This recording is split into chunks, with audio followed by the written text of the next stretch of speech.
बड़े सौभाग्य का दिन आता है कथा सुनाने वालों के लिए भी और सुनने वालों के लिए। शास्त्र वेद पुराण 18 पुराण है, 6 शास्त्र हैं, 4 वेद हैं और ऋषि मुनि कहते हैं इनके होने के बाद भी संसार में अज्ञानता है, होनी नहीं चाहिए थी। ऋषि मुनियों ने कठोर तपस्या करके लेख लिखे हैं, अपने प्रैक्टिकल लिखे हैं, अपनी तपस्याओं के चमत्कार लिखे हैं। तो ऋषि मुनियों को कहीं कहीं दुख भी होता है कि इतना कुछ होने के बाद भी संसार में अज्ञानता है। शास्त्र में लिखा है कि 4 वेद होने के बाद, 18 पुराण होने के बाद, 6 शास्त्र होने के बाद और ब्रह्मा जी ने 14 विद्याएं बनाई। 4 और बनाई थी, 18 हो गई थी मिला कर। तो 18 विद्या होने के बाद अभी अज्ञानता है। कारण क्या है? कारण क्या है कि हम रास्तों पर चलना नहीं चाहते। चलना चाहें तो ज्ञान मिलेगा। जैसे आप यहाँ आए तो प्राण सुनने को मिलेगी, शिव कथा सुनने को मिलेगी। सुबह से आए थे, अब तक पूजा चल रही है, पूरा दिन पूजा चलते चलते हो जाता है। तो आश्रम में आए तभी तो मिली। आश्रम में नहीं आते तो जो घर के काम है, गृहस्थी के काम है, वो परेशान करते रहते, मन खिन होता, दुखित होता और वहीं रोते झीकते रहते, ये ना मिला, वो ना मिला, ये कमी रह गई, वो कमी रह गई और उम्र समाप्त कमी पूरी नहीं हुई। क्या किसी की हो गई पूरी? हो गई? नहीं होती। जब तक आखिरी सांस है, एक के बाद एक इच्छा जागृत होती है। पूरी हो जाए ना, कोई काम की इच्छा पूरा हो जाए तो थोड़े समय उसका सुख मिलेगा, अगली बार उससे भी बड़ी इच्छा प्रकट हो जाएगी। जो पूरी हुई थी ना, उससे बड़ी प्रकट हो जाएगी और वो पूरी होगी उससे अगली वाली तो उससे बड़ी हो जाएगी। पता चला उम्र है, राम नाम सत्य, गंगा जी की जय, इच्छा पूरी ना हुई। क्यों? एक के बाद एक बड़ी हो गई।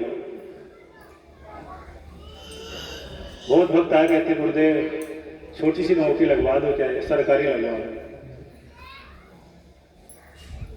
छोटी से छोटी लगवा दो। गुरुदेव ने कृपा करी, भगवान जी से प्रार्थना करी, पता चला पुलिस में हो गए।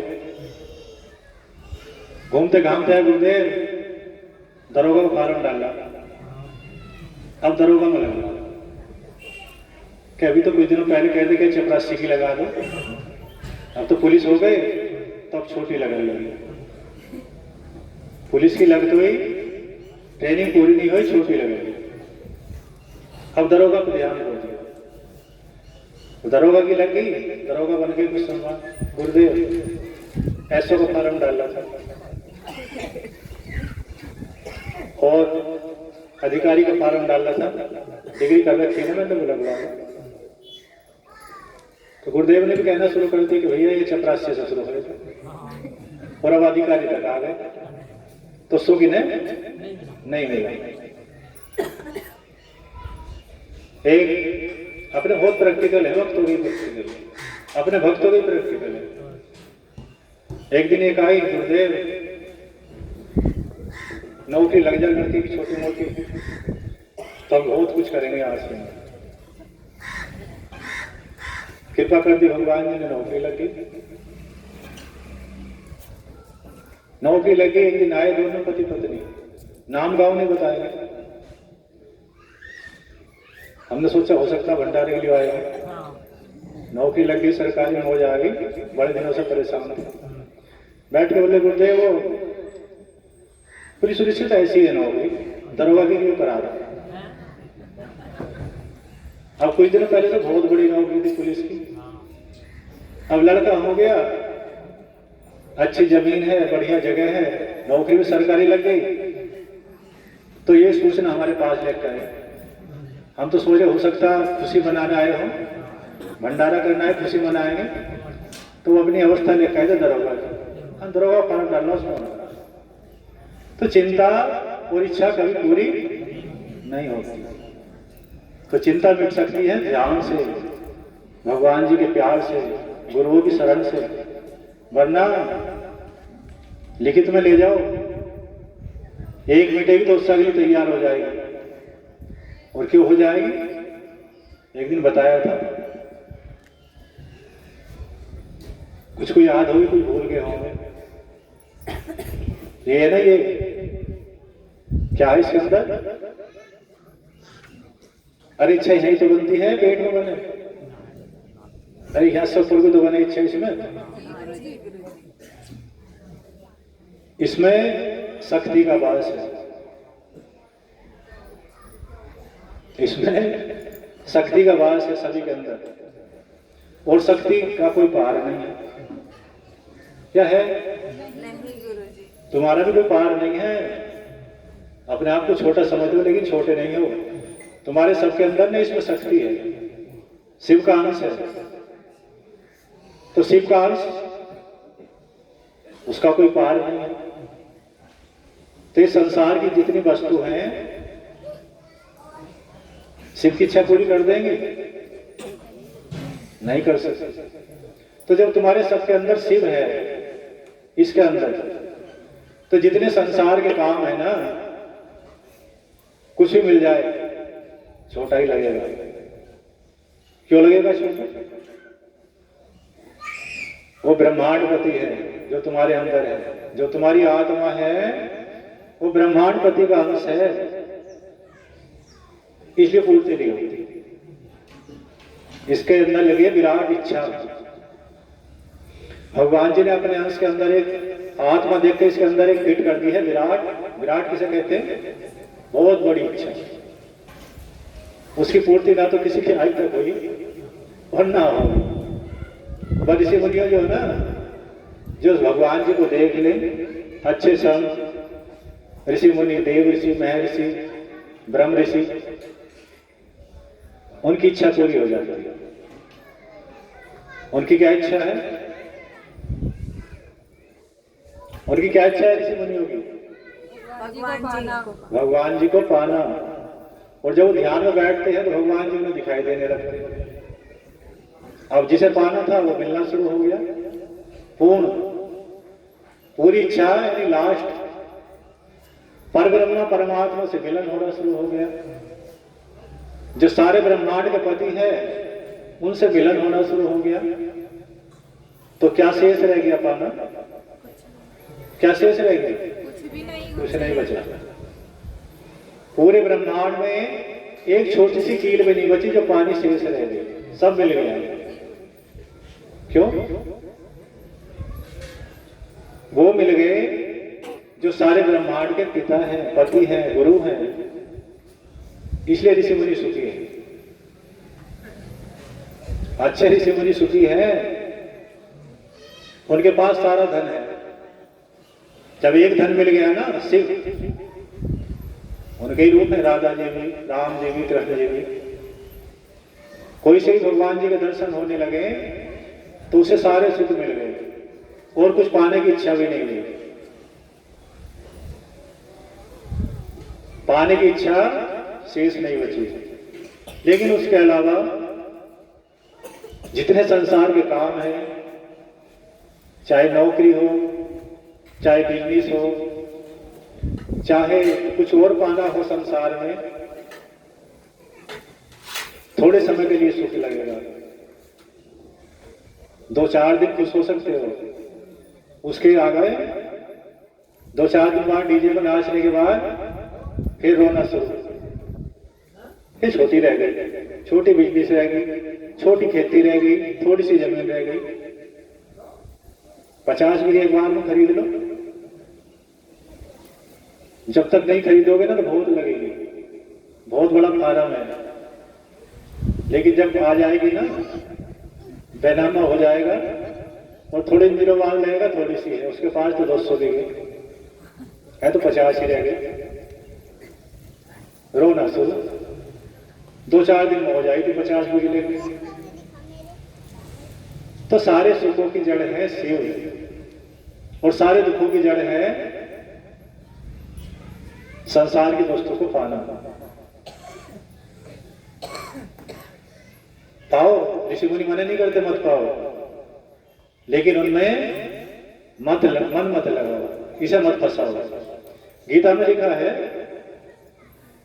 भगवान जी ने गीता में अर्जुन से कहा है कि गृहस्थी के काम तो करो, बच्चों को पालो, जो इच्छा है पाने की पाओ, तेरी इच्छा जीत के लिए मेहनत कर, लेकिन इससे वैराग्य मत बन, इसका राग, इसका वैराग मत रख, इसमें मत रख। पाले जो चाहना है, प्रार्थना कर, मेहनत कर, लेकिन उसे रात दिन याद मत कर। उस काम को रात दिन याद करेगा तो वो काम में तेरे भगवान बन गए। तो रात दिन युद्ध को याद करेगा, युद्ध तेरे भगवान होगा। जो गृहस्थी में है, गृहस्थी के काम भी करेगा और रात दिन उस काम को याद भी करेगा, तो नरक बन जाएगा जीवन। अरे काम करो, मेहनत करो, बच्चों को पालो, बच्चों के काम की देख रेख करो, लेकिन उनका गीत मत गाओ, उन्हें रात दिन याद मत करो। सोते समय पता चला खेती दिखाई दे रही या दुकान दिखाई दे रही, नौकरी दिखाई दे रही, तो दिन तो काम में बीतता था, रात उन्हें याद कर करके सोए थे तो रात ही उनमें बीत गई। नरक बन गया ना, क्या मिलेगा? भेड़ बकरी का जीवन मिलेगा, कुत्ते बिल्ले का मिलेगा। भगवान कहेंगे रात में तो तुमने वही करा जो दिन में करा, दिन में काम करा, रात को याद करा। दिन में तो शरीर से काम करा और रात को मन से काम, मन से तेरा चलता रहा, याद करता रहा। तो रात को जब सोते हो, सारे काम को भूलकर परमात्मा का ध्यान करते करते सोया करो कि भगवान जी दिन में बहुत गलती हुई, संसार का काम करता करता थक गया हूं। याद रहेगी, दिन में जो तुमने मुझे जन्म दिया, इस संसार के काम करता करता थक गया हूं। अब रात्रि आ गई है, मेरा ध्यान रखना और मुझे दर्शन देना। दिन संसार के लिए गया, रात अपने लिए कर लो, नींद बढ़िया आएगी। दर्शन भी भगवान जी के होंगे, किसी भी रूप के होंगे, गुरु जी के हो, प्रतिमा के हो, मंदिर के हो, आश्रम के हो, दर्शन होंगे। शांति भी मिलेगी। सुबह को आंख खुलते ही कहोगे घर वालों से बहुत अच्छा सपना दिखाई दिया, रात तो आश्रम दिखाई दिया था, मंदिर दिखाई दिया था, तीर्थ यात्रा में गए थे, तीर्थ यात्रा में गई थी। हमारी भक्ति भी है, किसी को हम दिखाई दे जाए, आश्रम दिखाई दे जाए तो भगे चले आते घर से, गुरुदेव आपके दर्शन हुए तो बड़ा अच्छा नसीब है। और कोई पुराना मरने वाला दिखाई दे जाए, गुरुदेव बचा कर रखियो, बुढ़िया दिखाई गई थी। एक पड़ोसी दिखाई दे गया था गुरुदेव, और जब से तबीयत भी खराब सी हो रही है ना ऐसे। तो जो पड़ोसी और जो पहले जाने वाले इधर उधर वाले दिखाई दें तो दिन में डरने लगता है, रात को डरते ही दिन में भी डर लगता है। तो रात को सोते समय, दिन में तो ध्यान जाप करते रहा करो, लेकिन रात में मुझे पता है अब सोना है, सोने वाली भी यात्रा है। कभी सोचते हो ना बस पढ़ना है, आराम करना है, वो भी यात्रा चलेगी जैसे दिन में चलती है। दिन में तुम्हें काम करना है कि भाई वहाँ जाना है, आश्रम जाना है, जंगल जाना है, नौकरी के लिए जाना है, बिजनेस के लिए जाना है, तो उसी यात्रा में ना रात वाली में उसमें भी सफर चलता नहीं। अरे चलते हो रात्रि को नहीं चलते, गुरुजी चलते हैं सपने में। कुछ समय चार पाई पे रहते और कुछ समय तो इधर उधर भागते रहते सभी। जी गुरुजी। कभी कहीं पहुंच गए, कभी कहीं पहुंच गए। तो रात्रि वाली यात्रा की जब आरंभ होगा ना, तो उससे पहले उसकी तैयारी करा करो। जब आश्रम चलना है तो गाड़ी में पेट्रोल भी देखते हो नहीं, कितना पेट्रोल आश्रम तक लौट आएंगे क्या, कपड़े कैसे पहन के जाने हैं, वहां जाकर प्रसाद भी चढ़ाएंगे, तो तैयारी करेंगे नहीं घर से चलते समय, या नहीं करते? करते हैं। जैसे घर रहते हो वैसे भाग जाते हो नहीं? तो जब आश्रम तैयारी से आते हो तो सोना भी तैयारी से करा करो कि हमारी यात्रा चलेगी, अब पता नहीं आत्मा कहाँ कहाँ जाएगी। हे भगवान ठीक ठीक जगह ले जाइए। अगर ऐसे कह के नहीं सोओगे ना तो भगवान जी की इच्छा कहाँ कहाँ ले जाएंगे, और प्रार्थना करके सोओगे तो कहेंगे कह के सोया था। एक राक्षस हुए 1200, उनके 1000 हाथ थे। भगवान शिव के भक्त, शिव पुराण में लिखा है, शिव कथा है। तो इतनी पूजा की कि कहा भगवान शिव आप मेरे नगर की सहायता करना, मेरे राज्य की सहायता आपको करनी पड़ेगी, चौकीदारी करनी पड़ेगी। अब पता भगवान अपने भक्त को क्यों बड़ा बताते हैं? जो ब्रह्मांडपति है, जिनका आदि है नाम, सारे संसार की देख रेख करते हैं, एक राक्षस कह रहा है कि तुम्हें मेरा चौकीदार बन के रहना पड़ेगा। ब्रह्मांडपति को मेरे नगर की देख रेख करनी पड़ेगी, मेरे नगर पर कोई असुर देव दानव आक्रमण ना करे, आप मेरे नगर के ऊपर रहना, और ऊपर से कोई आए तो उसे वहीं रोक लेना। भगवान शिव भक्तों के अधीन है, इसलिए अपने भक्तों को बड़ा बताते हैं कि मेरे भक्त मुझसे बड़े हैं, कि मुझे भक्तों के कहने से कार्य करने पड़ते नहीं। हम भी दिन में बहुत सारे काम बताते रहे, भगवान जी इसका पेट दर्द ठीक कर दियो, इसका सिर दर्द ठीक कर दियो, इसके घर का काम बना दियो, इसके बच्चे को ठीक कर दियो। जब तक हम होश में रहे ना मांगते ही रहेंगे। किसके लिए? भक्तों के लिए। क्यों? कि भक्त सुखी रहेंगे तो हमें भी अच्छा लगेगा, मुस्कुराते रहे तो हमें भी अच्छा लगेगा। किसी का मुंह लटका हुआ मिल जा तो हमारा भी लटक जा कि यार इसका सही करो पहले। तो हम भी भगवान जी से मांगने में लगे रहते हैं, भगवान हमारे भक्तों को ठीक रखो। तो भगवान जी सुनते भी हैं, ठीक भी करते हैं। तो भगवान जी क्यों सुन रहे हैं? अरे हम तो थोड़ी सी पूजा करें, थोड़ी टाइम पूजा करें कि भगवान जी भी सुन रहे हैं, ज्यादा करेंगे तो और ज्यादा सुनेगा। तो बाणासुर ने इतनी घोर तपस्या की थी कि भगवान शिव को उसके नगर के ऊपर देख रेख में रहना पड़ा। तो वो भक्ति है। अगर हम भी अच्छी भक्ति करेंगे तो भगवान जी हमारी देख रेख में रहना पड़ेगा। कथा सुनाई थी एक बार नहीं, अनिरुद्ध की ऊंचाई कथा सुनाई थी, भूल जाना, घर ही छोड़िए। अरे बाणासुर का दामाद कौन बने थे? श्री कृष्ण जी के पोते। अब श्री कृष्ण जी के पोते का क्या नाम था? अनिरुद्ध। उषा बाणासुर की लड़की थी। उसे रात्रि में पार्वती माता ने सपन में श्री कृष्ण जी के पोते के दर्शन करा दिए। भगवान मिलाते हैं भक्तों को।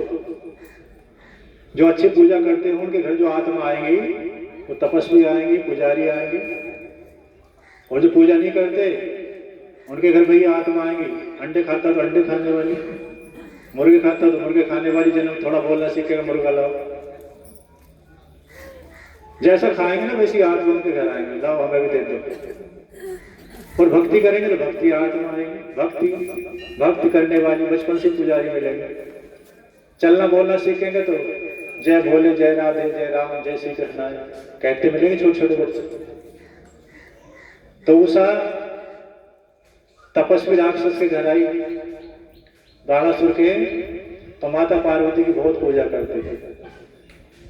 और माता पार्वती ने देखा इसकी शादी अच्छे घर करा ली,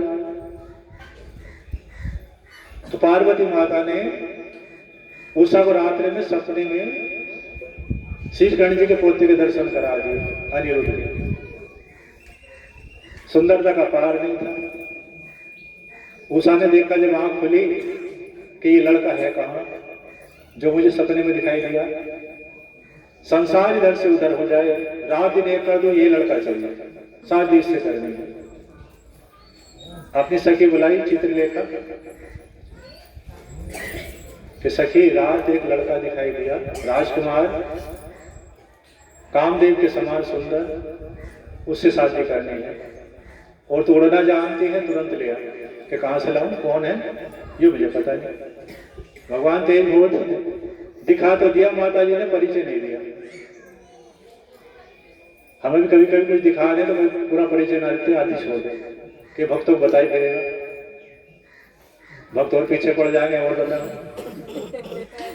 तो हमें भी जब बताएं थोड़ा बहुत तो छुपा लें बहुत सारी बात, कि झूठ बोलना नहीं आता, मुझसे मालूम करेगा रोज भक्तों को बताया जा रहा है। तो चित्रलेखा कह रही तूने मुझे संकट में डाल दिया, कहां से लाऊं कि उसे लिया जो रात्रि में मुझे दिखाई नहीं, कि नाम पता ना कुछ नहीं। तो चित्रलेखा चित्र बनाना जानती, देवताओं के, राक्षसों के, असुरों के, नागों के। तो उसने बोर्ड लिया और चित्र बनाने शुरू कर दिया। देवताओं के चित्र बनाए तो उषा गर्दन हिलाती, नहीं ये भी नहीं थे, ये भी नहीं थे, ये भी नहीं थे। नागों के बनाए, गंधर्वों के बनाए, रुद्रगणों के बनाए, लेकिन सबको गर्दन हिलाती रहा। जब अनिरुद्ध का चित्र बनाया श्री कृष्ण जी के पोते का, अरे यही था। चित्रलेखा से कहा उषा ने यही लड़का था, यही राजकुमार था। और ये कौन है? अरे भगवान श्री कृष्ण है, द्वारिका में उनका पोता है। इसे तो लाना भी बहुत भारी काम है। चक्र है उनके पास श्री कृष्ण जी। पता चल गया तो वही कटार मचा देंगे, मार के गिरा देंगे, इसे लाना तो असंभव है। तो उषा कहने लगी मैं मर जाऊंगा, यही नहीं मिला तो मैं हत्या कर दूंगा। चित्रलेखा ने कहा चल प्राण भी चले जाए पर अपनी सखी की इच्छा पूरी करो। रात्रि में गई, दिन में तो ला नहीं सकती थी, दिन में तो चक्र चल जाता, गर्दन अलग हो जाती। अब जब पार्वती माता सहायता कर रही तो चित्रलेखा भी कामयाब हो जाएगी। पार्वती माता ने सबको गहरी नींद में सुला दिया। सारी द्वारिका में घोर सन्नाटा, किसी के हिलने की आवाज भी नहीं थी। चित्रलेखा ने देखा मेरा काम हो जाएगा, सब बड़ी अच्छी नींद में सो रहे। और महल में गई और जिस चारपाई पलंग पे बिस्तर पर अनिरुद्ध सोए थे, कुछ चार बेड ही उठा लिया। पलंग था, पुराने जमाने में पलंग कहते थे, उस पलंग पे उठा लिया और उठाकर उड़ के चले गए आकाश मार्ग से। चित्रलेखा ले चले, सब सो रहे थे, किसी को मालूम नहीं हुआ। और अनिरुद्ध ले जाकर सोनीतपुरी नगरी थी बाणासुर के वहां पहुंचा दिया। शिव शंकर भगवान की, पार्वती माता की, जगदम्बे माता की, श्री गुरु ग्रंथी जी की। जब अनिरुद्ध की आंख खुली तो जहां तो द्वारिका में सोए थे, उठे सोनीतपुर में, देखा तो सामने उषा। बोले तुम मेरे स्वामी हो? पार्वती माता की कृपा से मुझे आपके दर्शन हुए थे और मेरी सखी चित्रलेखा आपको लेकर आई। आपको मेरे साथ रहना वरना प्राण दे दूंगी। अगर आप नहीं मिले तो जीवित नहीं बचूंगी। तो उषा और अनिरुद्ध साथ रहने लगे। बाणासुर को पता भी नहीं कि तेरे महल में कौन आ गया। अब जो द्वारपाल थे उन्होंने कहा बाणासुर के जाकर कि कोई राजकुमार है तुम्हारी लड़की के साथ रहता, आपको पता भी नहीं कि मेरे महल में। अरे जहां शिव सहायता करते हो वहां कैसे कोई आ सकता। अब शिव की सहायता में कौन आ गया। अरे भगवान जी का पोता आया ना, तो अपने पोते को क्यों रोकते। अगर दादा के घर पोता आ जाए तो दादा रोकते हैं क्या। तो भगवान शिव और कृष्ण अलग थोड़ा ही है। तो शंकर जी क्यों रोकते हो। तो चित्र लेकर उठा के लिए भगवान जी को पता था। आप श्री कृष्ण जी को गहरी नींद में सोए तो पता तो भी था। और संसार को दिखाने के लिए वही बढ़िया वाली नींद में सो गए। अर्जुन के महल से द्वारिका से उनके पोते को उठा के ले जाए, ऐसा हो सकता नहीं हो सकता। लेकिन देवताओं की माता पार्वती की शंकर जी की लीला थी। अब बाणासुर ने कहा कुष्मांड मंत्री से, ये मंत्री उस राजकुमार को तुरंत यहां से भगा दे, सजा दे दे, विकट सजा दे, तब भगा दे। कुष्मांड पहुंच गया। अरे राजकुमार, सुंदरता का तेरी कोई पार नहीं, भगवान विष्णु की तरह लगता है। फिर इतना छोटा काम तुमने क्यों किया, क्यों आया महल के अंदर। मैं तो नहीं आया, मुझे तो मेरे पलंग से ही उठा के लाया गया। कौन लाया, जो तुम ही लाए हो। तेरी लड़की लाई चित्रलेखा, कुष्मांड की लड़की थी चित्रलेखा, मंत्री की लड़की थी, तुम्हारी लड़की लाई। अब क्या बोले कुष्मांड, उसकी लड़की ने करा दिया काम। भगवान जी होते हैं करा भी ऐसे थे जो कुष्मांड भी कुछ ना कैसे, मंत्री भी कुछ ना कैसे। बोले अरे ऐसा कर, बाणासुर के पैर पकड़ ले और कह दे मुझे माफ कर दो, तुझे छोड़ देंगे। तरीब ने कहा अच्छा, क्षत्रिय को पीठ दिखाने में कहता है। अरे मेरी कोई गलती थोड़ी है जो मैं किसी के पैर हाथ जोड़ूं, किसी क्षमा याचना नहीं करूंगा। बाणासुर ने कहा कि बहुत वीर है, इसे युद्ध करके परास्त कर दो और बांध लो, और बांध के नगर के बाहर फेंक दिया। लड़ाई युद्ध शुरू हो गया, लेकिन सब पर युद्ध अकेला भारी पड़ा, सारी सेना को परास्त कर दिया। बाणासुर खुद आया, लेकिन वो भी अनिरुद्ध के सामने कामयाब नहीं होता। तो नाग पास से बांध दिया अनिरुद्ध को कि ऐसे कब्जे में नहीं आने का, ऐसे बांध दो। छल से नाग पास से बांध दिया, किसी कैद में डाल दो, नाग पास से बांध। अनिरुद्ध ने माता दुर्गा से प्रार्थना की, मां तुम्हारा पुत्र होने के बाद मुझे नाग पास से बता दो, और ये काले काले नाग मुझे परेशान कर रहे हैं। तुम्हारे होते हुए मैं बंधन में हूं। माता दुर्गा आई, एक मुक्का मारा और नाग पास से लग गए। बोलो दुर्गे माता की, जगदम्बे माता की, श्री गुरु गंगी जी की। अब बाणासुर सोचने लगा कि मैं कामयाब कैसे होऊंगा। इस अकेले ने आतंक मचा रखा है, शांति तो है ही नहीं, लड़ाई में किससे कम नहीं, वीरता में कम नहीं, क्षमा मांगने को तैयार है। उधर श्री कृष्ण जी ने तैयारी कर ली युद्ध की। उन्हें मालूम हो गया कि बाणासुर के महल में हमारा पोता है। जब श्री कृष्ण जी युद्ध के लिए आए तो शंकर जी मिले तैयार कि प्रभु आक्रमण नहीं करने दूंगा, मेरी चौकीदारी है। अब देखो पोते को रोका नहीं था आपके समय, पोता तो बुला लिया, लेकिन प्रभु को रोक रहे हैं, ऐसा नहीं। देखो मुझसे लड़ाई करनी पड़ेगी तब अंदर जाओगे कि भगवान मैं आपसे लड़ाई करूं, क्या आप अपने पोते की सहायता करो और मैं बाणासुर की सहायता करूंगा। अब लड़ाई तो दोनों करनी पड़ेगी, मैं अपने भक्त की सहायता करूंगा, आप अपने पोते की सहायता करो। तो श्री कृष्ण जी ने देखा, कृष्ण जी ने सोच लिया बिना लड़ाई के काम नहीं चलने का।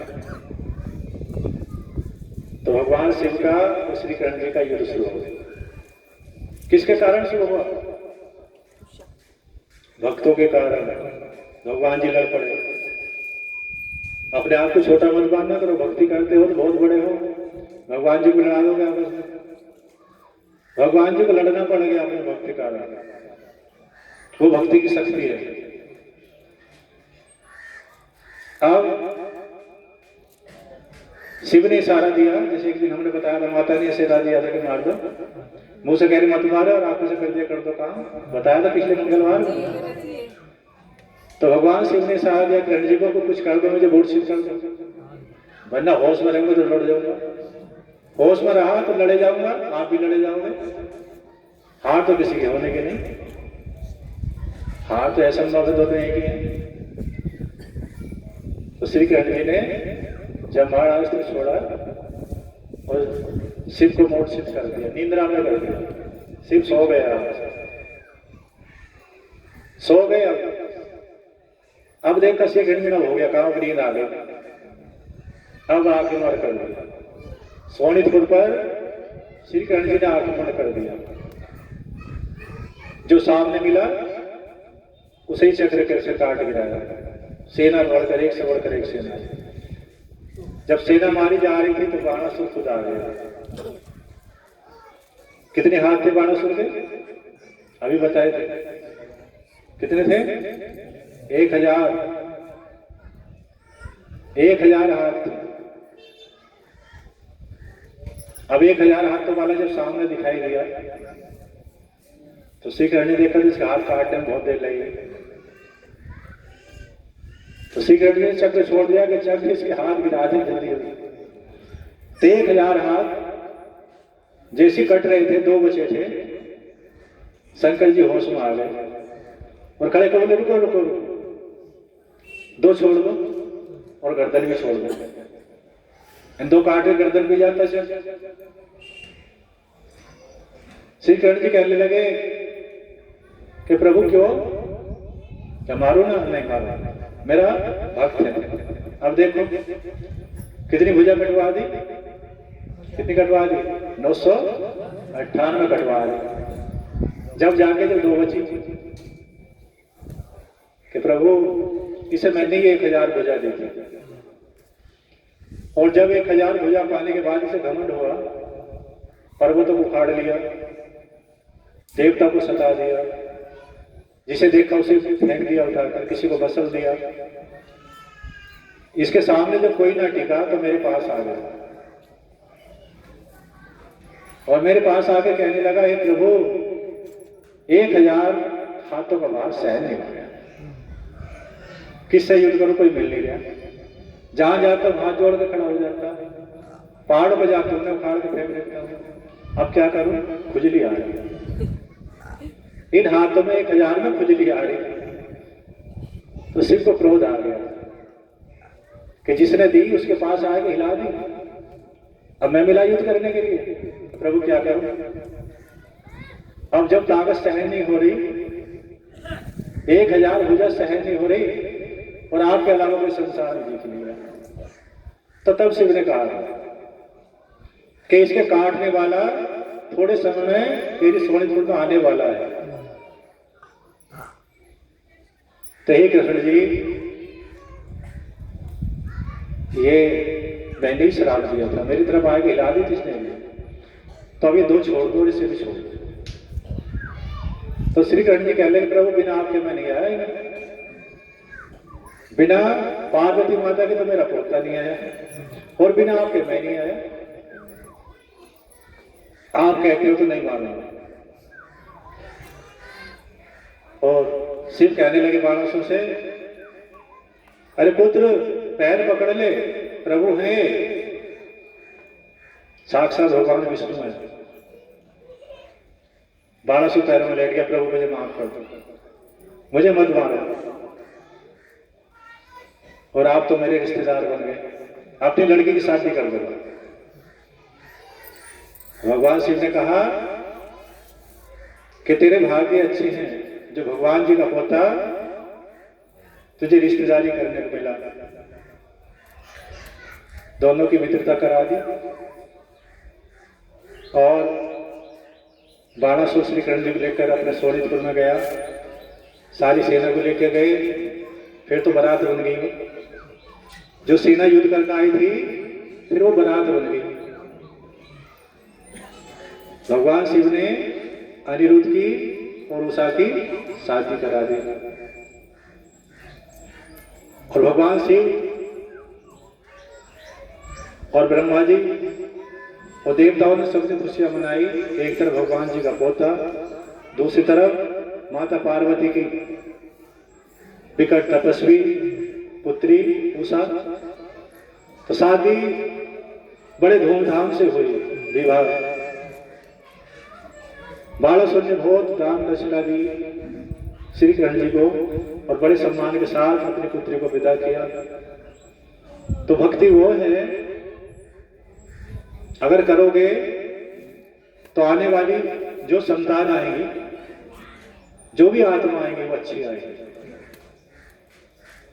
परेशान करने वाले नहीं आएंगे।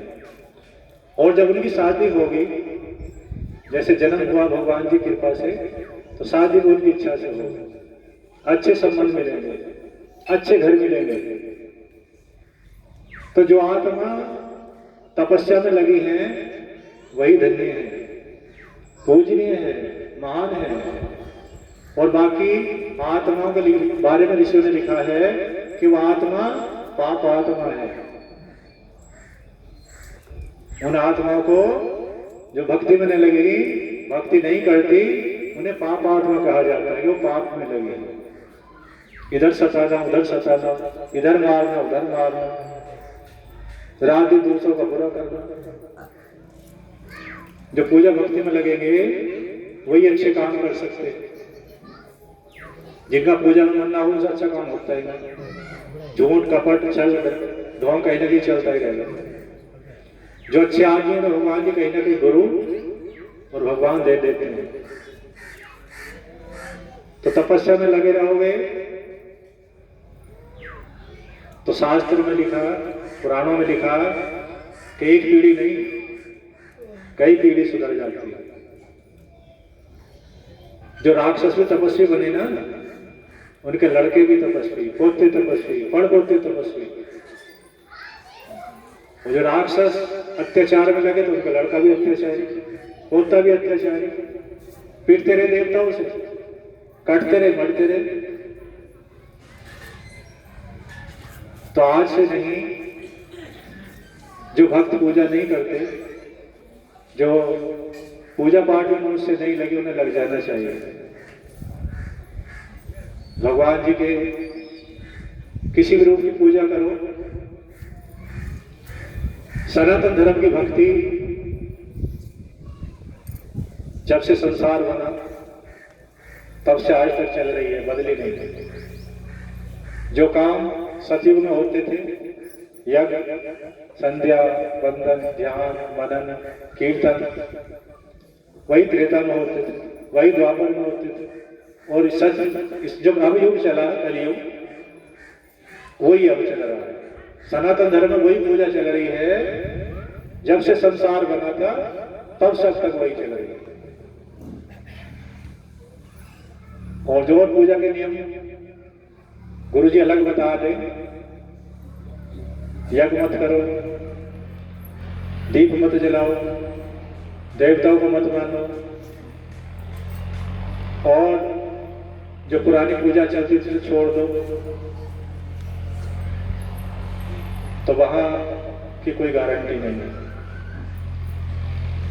और सनातन धर्म वाले सभी गारंटी लेते हैं कि शुद्ध खाना खाओगे, पेट में शुद्ध खाना पड़ा होगा, तब यज्ञ करोगे, ध्यान करोगे, कीर्तन करोगे तो सुख भी मिलेगा, शांति मिलेगी, भक्ति भी मिलेगी और शक्ति भी मिलेगी। दुर्गे माता की, चामुंडा माता की, श्री गुरुदेव महाराज जी की। तो सनातन धर्म की भक्ति को अगर कोई झुटलाता है, सही नहीं बताता, तो समझ लेना वो सही नहीं है। याद करके ले जाना। यज्ञ को कोई कहेंगे यज्ञ सही नहीं है, तो जो कहने वाला वो सही नहीं है। कोई कहे कि ध्यान करना सही नहीं है, तो समझ लेना कहने वाले सही नहीं है। ध्यान से आत्मा और परमात्मा का मिलन होता है।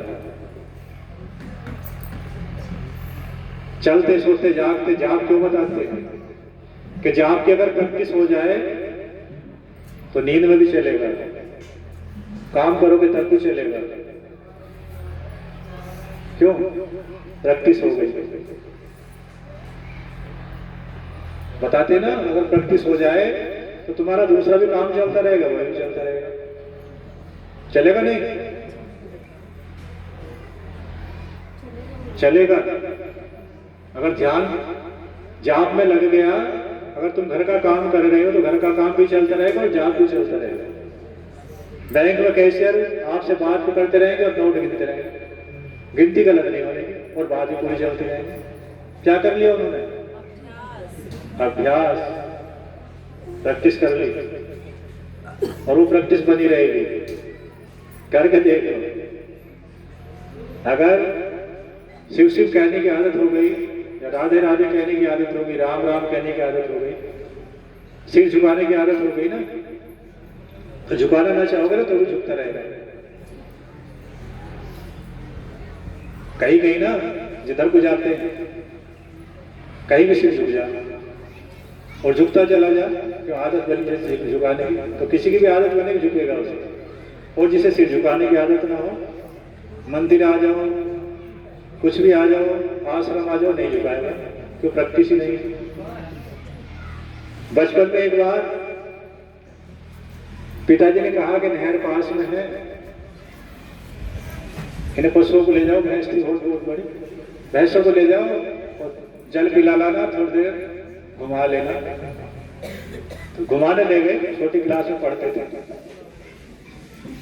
तो वहाँ हटट कहने की आदत थी ना, किसी खेत में जा रही इधर, किसी खेत में उधर जा रही, इधर से हट उधर से हट, हटट कहने की प्रार्थना। प्रैक्टिस बढ़िया वाली हो गई, कई दिन तक गए दीवार। अब घर पानी लेने आगे बड़े भैया बोले कि घर से पानी ले आओ, धूप तेज हो रही थी। पानी लेने जो आए घर से, तो आगे एक चरी लेने वाले ताऊ में लगे, चरी की गड्डी सिर पर रखी थी, हमारे आगे आ गए, तो हट हट इधर उधर, इधर हट उधर हट। जो भैंसों को करे तो वो ताऊ कहेंगे। अब ताऊ ने पीछे देखा मैं क्या मामला है, फिर के ताऊ जी राम राम। पछताए ताऊ कह रहे होंगे क्या हो गया था, क्या हो गया? तो भैंस सुबह साई थी ना, इधर से हट उधर से हट, इधर चल इधर चल उधर चल, तो प्रैक्टिस हो गई थी भैंस सुबह। तो ताऊ को भी भैंस इधर चल उधर चल कह दिया। तो प्रैक्टिस अगर नाम जाप की कर रही तो काम तुम्हारे और भी चलते रहेंगे, वो भी चल जाएंगे। अगर शिव शिव कहने की आदत बन गई तो फिर राम राम कहेगा, तुम कहोगे ओम नमः शिवाय, कहते ना हमारे घर, आज सबके ओम नमः शिवाय कहने की आदत होगी। तो कोई कहे नमस्ते ना ओम नमः शिवाय, वो कहे मैं नमस्ते करी थी, ओम नमः शिवाय कहाँ से आए? कि उन्होंने ओम नमः शिवाय कहने की प्रैक्टिस कर ली। तो जब आत्मा निकलेगी ना शरीर से, तो वहां बड़ी काम आएगी प्रैक्टिस, उसके लिए कर दी। जब आत्मा शरीर छोड़ रही हो उस समय प्रैक्टिस बड़ा काम आएगी। ओम नमः शिवाय निकल गई तो शिव ही आएंगे लेने, तो शिव के गढ़ आएंगे और अपने साथ ले जाएंगे। राधे राधे कहने की प्रैक्टिस कर ली, राधे राधे निकल गई तो राधा माता आएंगी, गोलोक ले जाएंगे।